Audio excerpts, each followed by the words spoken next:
గజం కేవలం 13,500 రూపాయలకి హైదరాబాద్ కి చేరువలో మీ సొంతింటి కలను నిజం చేసుకోండి శ్రీ వాసవి ప్రాజెక్ట్స్ తో. వివరాలకు ఈ నెంబర్లకు కాల్ చేయండి.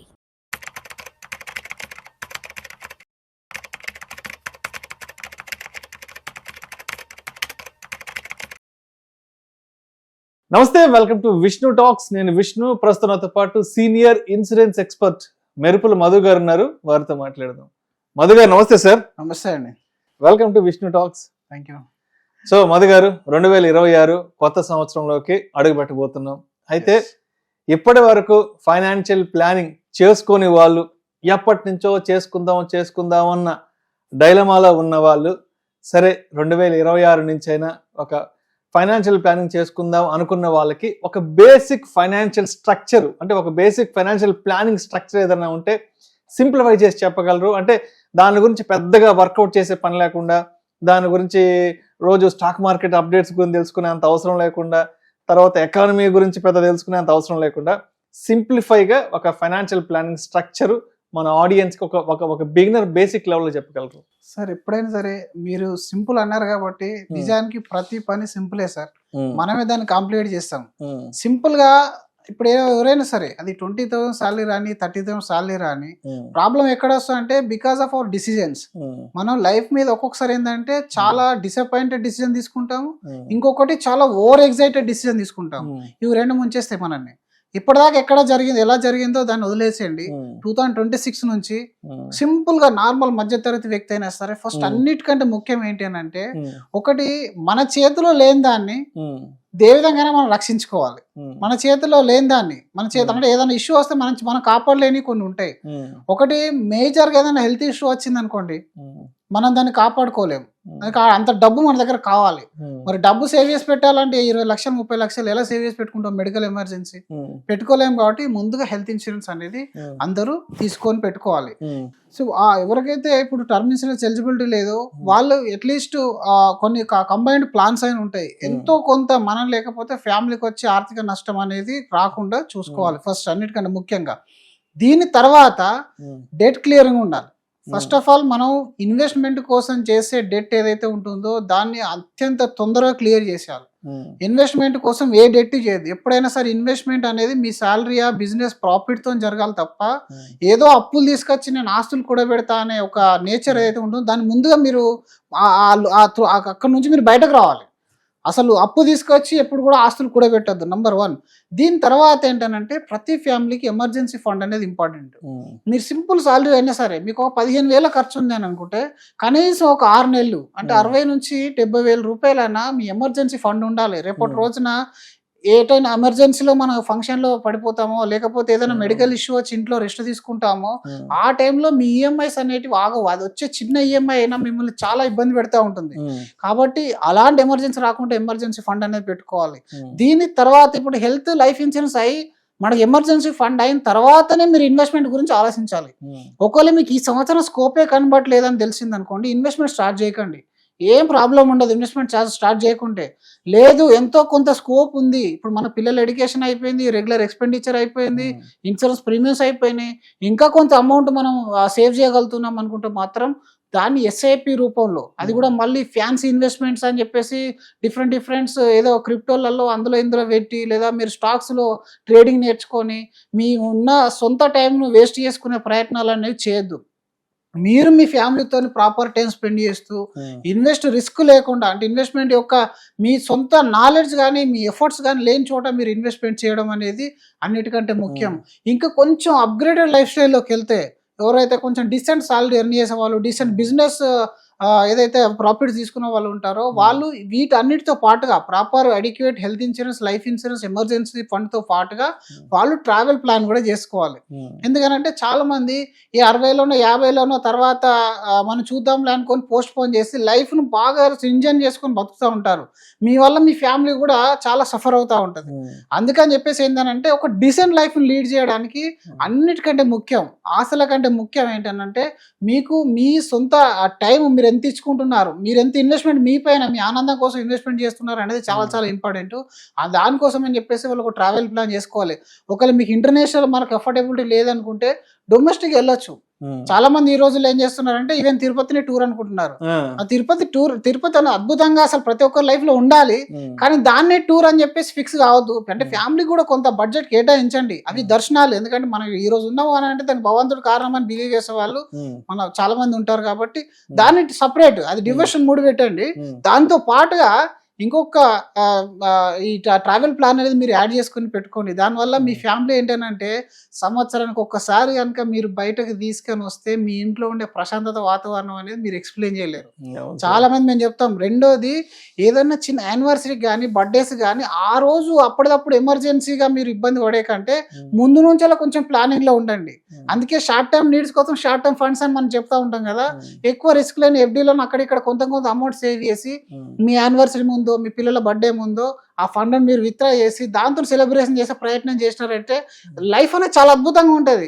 లేదంటే మనం మర్చిపోతాం, సడన్లీ గుర్తు వస్తుంది, అదే రోజు వైఫ్ బర్త్డే ఉంటది లేదా యానివర్సరీ ఉంటది. ఆ టైంకు మీరు ప్రాపర్ గా ప్లాన్ చేయకపోతే ఇంట్లో ఇంకొకటి మెల్లమెల్ల డ్యామేజ్ స్టార్ట్ అవుతా ఉంటది.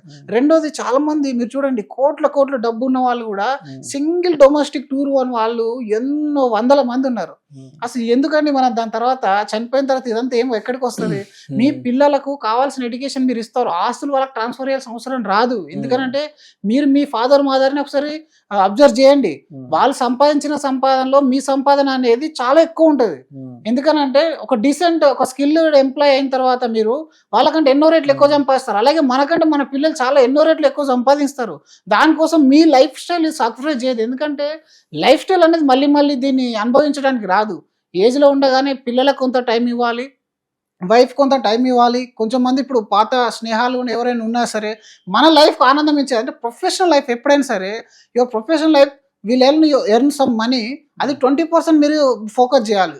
80% ఏదైతే ఉంటుందో out of the professional world అనేది ఉంటుందో మీ సెల్ఫ్ లెర్నింగ్, సెల్ఫ్ స్కిల్స్, ఆ తర్వాత టైం ఇవ్వడం, ఇట్లాంటివి వాటిపైన మీరు ఫోకస్ చేసుకోవాలి. దానివల్ల రిలాక్స్డ్ లైఫ్ ఉంటుంది. ఎప్పుడైతే మనిషి రిలాక్స్డ్ ఉంటాడో తనకు కావాల్సిన డబ్బును, ఆపర్చునిటీస్ అనేది వెతుక్కుంటూ వస్తూ ఉంటాయి. అందుకోసం అని చెప్పేసి అప్పుడు ఇన్వెస్ట్మెంట్ జరిగి మీరు ఆలోచించాలి. ఇవన్నీ ప్రాపర్గా ఉన్నాయంటే మీకు కూడా క్లారిటీ వస్తుంది.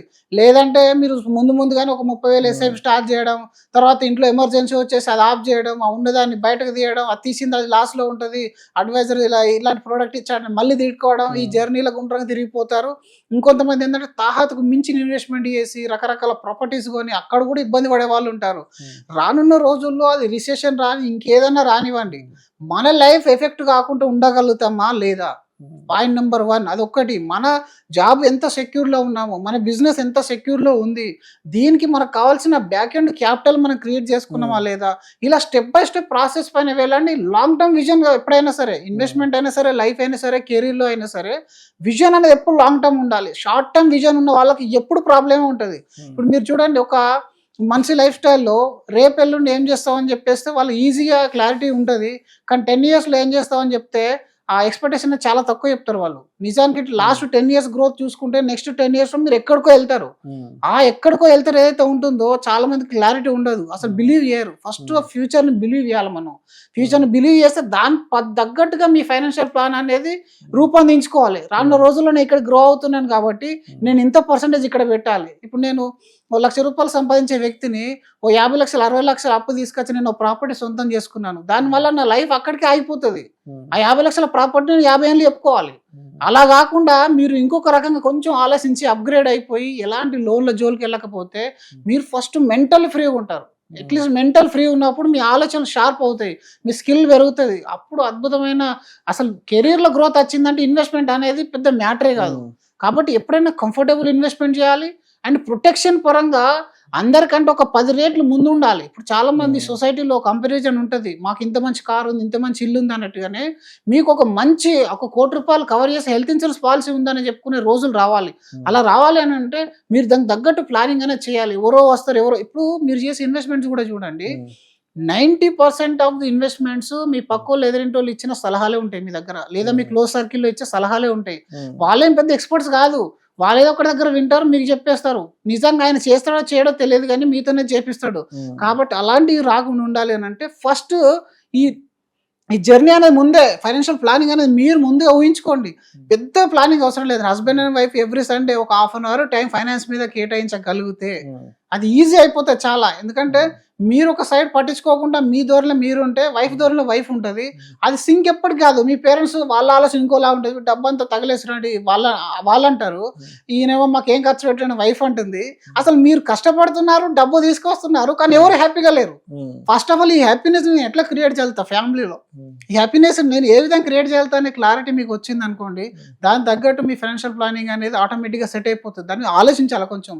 ఎప్పుడు కానీ రష్లో పొద్దున్న సాయంత్రం వరకు ఏదో ఒక న్యూస్ వినడము, ఆ న్యూస్ తగ్గట్టు రెస్పాండ్ అవ్వడము, ఇల్లు వాకిలు చూసుకోకుండా ఏదో ఎడాతేడా ఇన్వెస్ట్మెంట్లు చేసేయడం, దాని తర్వాత ఇబ్బంది పడడం, ఈ ప్రోడక్ట్ మంచి కాదు ఆ ప్రోడక్ట్ మంచిగా అని చెప్పడం కంటే ముందుగా నీకేం కావాలో తెలిస్తే నీకు రైట్ ప్రోడక్ట్ తెలుస్తుంది. ఫస్ట్ నాకేం కావాలి, దీని నుంచి నా ఎక్స్పెక్టేషన్ ఏంటి అనేది ఒక క్లారిటీ రావాలి.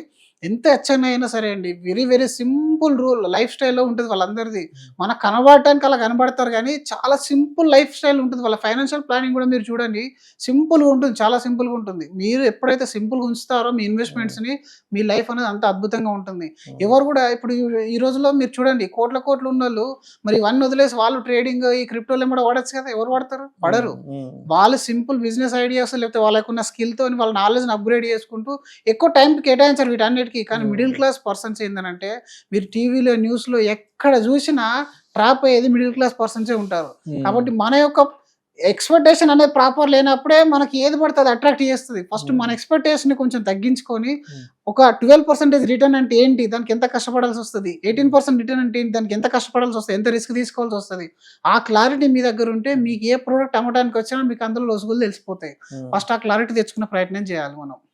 Right sir, right sir. Thank you sir, thank you so much Madhu గారు. 2026 కొత్త సంవత్సరం నుంచి ఎవరైనా ఒక ఫైనాన్షియల్ ప్లానింగ్ చేసుకోవాలి అంటే అటువంటి వాళ్ళకి ఒక బేసిక్ ఫైనాన్షియల్ ప్లానింగ్ స్ట్రక్చర్ అనే దాని గురించి చాలా డీటెయిల్డ్గా సింప్లిఫై చేసి సింపుల్గా ఉండే విధంగా మన ఆడియన్స్ తెలియజేస్తే thank you so much sir. Thank you అండి.